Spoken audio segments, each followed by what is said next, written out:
Religion can be pretty confusing. You can believe in God but not be religious, or you can be religious but not believe in God. Moreover, if you do believe in God, this does not necessarily make you a theist. To explain you why this is like that, I will show you a model. This model is based on the difference between to believe in the existence of something and to believe in the proof for its existence. Theists now believe that the proof for God's existence is given. In the case of Christianity, this proof, for example, is the presence of wonders as mentioned in the Bible. So, for theists, God's existence is proven by the presence of wonders. This means that they know, or at least claim to know, that God exists. This is a bit different with the agnostic theists or theistic agnosists. For them, just the presence of wonders does not prove the existence of God. Like all the other agnosists, they say that it has not yet been proven nor disproven whether God exists. But as long as we cannot certainly know whether he does, they chose to believe in him. So, theists know that God exists, while agnostic theists believe it. We can of course mirror this to the other side, where we have the atheists and the agnostic atheists, also called atheistic agnosists. The latter also state that they do not exactly know about God's existence. They say that he could exist or he couldn't, but nevertheless they do not believe in him.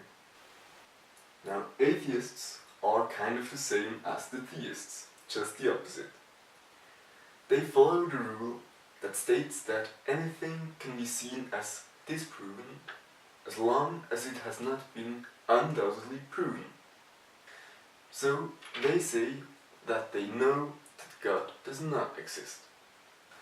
To complete the first part of the model, we have the strong agnosists up here.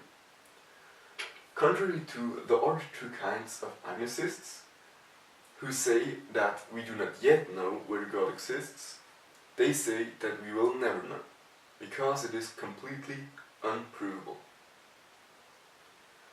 So to sum up the first part of the model, we have the theists here, who know that God exists. We have the agnostic theists, who believe that he exists. We have the agnostic atheists, who believe that he does not exist. And the atheists, who know that he does not exist. So far I have only explained you why believing in God does not necessarily make you a theist. But in what relation does this stand to religion? As you can see here, almost all theists also are religious, but there are some who aren't. This means that for them, proof for God's existence is given, but not according to any of the popular religions.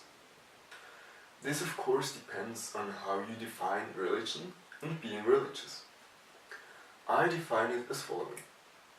Being religious is feeling belonging to a religion or thinking that this religion matches the best with one's ethical and philosophical views. Considering this, most agnostic theists are also religious. Although they contradict the Bible regarding the existence of God, they do agree with it on most of the other parts. For the agnostic atheists, it might seem a bit weird to be religious, because they do not believe in God, which is pretty wavy in respects of religion. But if they think that religion corresponds with their own moral and philosophical views the best, or if they just use the church as a place to meet new people, and if they then really feel belonging to this church and this religion, then they can still call themselves religious, although they do not believe in God. This would even be possible for the atheists, but most of the atheists oppose themselves strictly against religion. Some people now even call atheism a religion, but there we need to differ between religions and philosophical movements. Philosophical movements are more or less the same as a religion, but they are just not officially called like that. Now this would be the completed model. The main thing I wanted to show is that most religious people are probably not theists, but rather agnostic theists or theistic agnostics.